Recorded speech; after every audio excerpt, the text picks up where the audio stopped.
Hello बता दिया है 5500 एंगस्ट्रॉम तरंग दैर्ध्य का प्रकाश 2.2 गुणित 10 की घात 4 सेंटीमीटर चौड़े रेखा छिद्र पर अभिलंबवत गिरता है। केंद्रीय उच्चिष्ट के दोनों ओर प्रथम दो निम्निष्टों की कोणीय स्थिति ज्ञात कीजिए। तो हम लोग यहाँ पे कोणीय स्थिति ज्ञात करेंगे, लेकिन सबसे पहले हम लोग यहाँ पे मुख्य अवधारणा देखेंगे, जिसके अंतर्गत हम लोग अपने प्रश्न को हल करेंगे। तो मुख्य अवधारणा के अंतर्गत हम लोग यहाँ पे अभिलंबवत आपतित होने वाले रेखा छिद्र को देखेंगे। कोई रेखा अगर किसी छिद्र में गिर रही है तो अभिलंबवत गिरती है, तो इसकी स्थिति किस तरह से होती है। तो इसके लिए हमारे पास जो तरंग प्रतिरूप मिलेगा, तो यहाँ पे क्या होगा कि एक तरंग हमें मिलेगा जो कि उच्चिष्ट के रूप में होगा, उसके बाद निम्निष्ट, और फिर यहाँ पे तरंग का जो मान है वह इस तरह से हमारे पास कम होते हुए जाएगा। ठीक है, यहाँ पे फिर ये कम, और इसी तरह से यहाँ भी हमें प्राप्त होगा, यहाँ पे भी इस तरह से मिलेगा। ठीक है, प्रतिरूप। तो ये जो प्रतिरूप हम लोग को मिला है, तो ये तरंग में हमें क्या बोला गया है कि दोनों तरफ के लिए अगर हम लोग देखेंगे तो यहाँ से इसको इस तरह से अगर विभाजित कर दे तो ये हमारा उच्चिष्ट हो गया, केंद्रीय उच्चिष्ट। अब केंद्रीय उच्चिष्ट के बाद ये जो है दूसरी तरफ का प्रथम निम्निष्ट होगा। ठीक है, तो ये प्रथम निम्निष्ट होता है, इसका मान हमारे पास तरंग दैर्ध्य बटे ई होता है। और यहाँ पे ये दूसरा निम्निष्ट होता है, जो कि हमारे पास 2 तरंग दैर्ध्य बटे ई हमारे पास होता है। और ये जो ई का मान होता है, यह प्रकाश के लिए जो रेखा छिद्र की चौड़ाई होती है उसको दर्शाता है। उसी तरह से दूसरे तरफ भी हमें मिलेगा, लेकिन ये मान ऋणात्मक में होगा। तो ये इधर का प्रथम निम्निष्ट यानी कि लैम्डा बटे ई, और यहाँ पे ये दूसरा जो है निम्निष्ट, तो ये हमारे पास हो जाएगा ऋण 2 लैम्डा बटे ई। इस तरह से हमें दोनों ओर मिलता है, क्योंकि देखो यहाँ पे क्या है कि ये अगर एक्स अक्ष है तो ये हमारा ऋणात्मक एक्स अक्ष हो जाएगा, इसीलिए हमें इस तरह से इसके मान जो है मिलते हैं। तो हमारे पास यहाँ पे जो निम्निष्ट मिलता है, इसे हम लोग थीटा के रूप में दर्शाते हैं। तो जो थीटा होता है हमारे पास प्रथम निम्निष्ट के लिए थीटा 1 से दर्शा देते हैं, और द्वितीय निम्निष्ट के लिए इसे हम लोग थीटा 2 के रूप में दर्शाएंगे। ठीक है, तो जो थीटा 1 होगा हमारे पास, या फिर निम्निष्ट का जो हमारे पास कोणीय स्थिति होती है, उसका अगर समीकरण देखें तो थीटा बराबर हो जाता है तरंग दैर्ध्य बटे ई।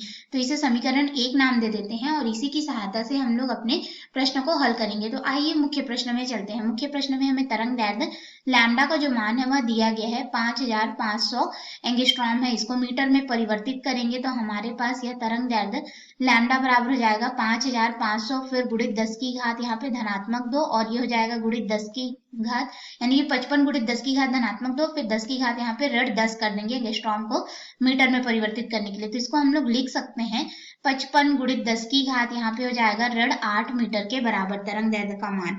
और हम लोग को यहाँ पे ई का जो मान है वह दिया गया है रेखा छिद्र की चौड़ाई। तो स्मॉल ई बराबर हमारे पास यहाँ पे कितना दिया गया है, 2.2 गुणित 10 की घात ऋण 4 सेंटीमीटर है। तो इसको भी मीटर में परिवर्तित करेंगे तो हो जाएगा 2.2 गुणित 10 की घात ऋण 4 है, और यहाँ पे सेंटीमीटर को मीटर में परिवर्तित करते हैं, 10 की घात ऋण 2 से हम लोग गुणा करते हैं, तो यहाँ पे हो जाएगा 10 की घात ऋण 6 मीटर के बराबर। अब इस मान को हम लोग प्रथम निम्निष्ट के लिए लेंगे, तो सबसे पहले समीकरण 1 का प्रयोग करेंगे और थीटा 1 का मान निकालेंगे। ठीक है, तो प्रथम निम्निष्ट हो जाएगा थीटा 1 बराबर तरंग दैर्ध्य लैम्डा बटे ई के रूप में। तो यहाँ पे थीटा 1 हमारे पास कितना हो जाएगा, तरंग दैर्ध्य का मान 55 गुणित 10 की घात ऋण 8 मीटर बटे ई का मान हम लोग देख चुके हैं 2.2 गुणित 10 की घात ऋण 6 मीटर के बराबर। अब इसको आगे हल करेंगे तो 10 की घात ऋण 6 ऊपर आएगा तो धनात्मक 6 हो जाएगा, इसके साथ में गुणा होगा तो ये हो जाएगा 55 बटे 2.2, और ये हो जाएगा गुणित 10 की घात यहाँ पे ऋण 2 के रूप में मिलेगा। अब ये 2.2 है, इसको हम लोग 22 लिख सकते हैं। 22 लिखेंगे तो हमारे पास यहाँ पे हो जाएगा 10 की घात ऋण 1 ऊपर आएगा, फिर 10 की घात ऋण 1 बचेगा।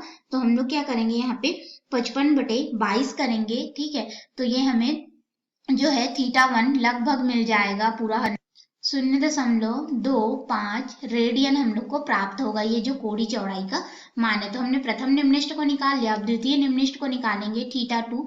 देखिए इस अगर प्रतिरूप पैटर्न में हम लोग देखें, ये जो हमें मिला है, तो इसमें इस तरफ को देखेंगे तो ये ऋणात्मक मान होगा। हमारे पास जो मान आएगा उतना ही रहेगा, बस चिन्ह परिवर्तित हो जाएगा ऋणात्मक, जो कि ऋणात्मक एक्स अक्ष को दर्शाएगा। तो प्रथम दो निम्निष्टों को बोला गया ना, तो हम लोग ये धनात्मक साइड है इसको लेकर के चल रहे हैं।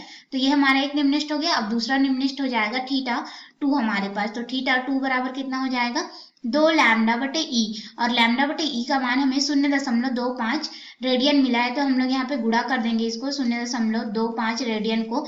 तो हमारे पास यहाँ पे थीटा 2 का जो मान है वह प्राप्त हो जाएगा, जो कि हम लोग को मिलेगा 0.50 रेडियन के रूप में। तो हमने यहाँ पे दोनों के मान निकाल लिए, प्रथम निम्निष्ठ का मान निकाला, फिर द्वितीय निम्निष्ठ का भी हमने कोणीय चौड़ाई जो थी, थीटा कोणीय चौड़ाई को दर्शाता है, उसे ज्ञात कर लिया। आशा है आपको हल समझ में आया होगा।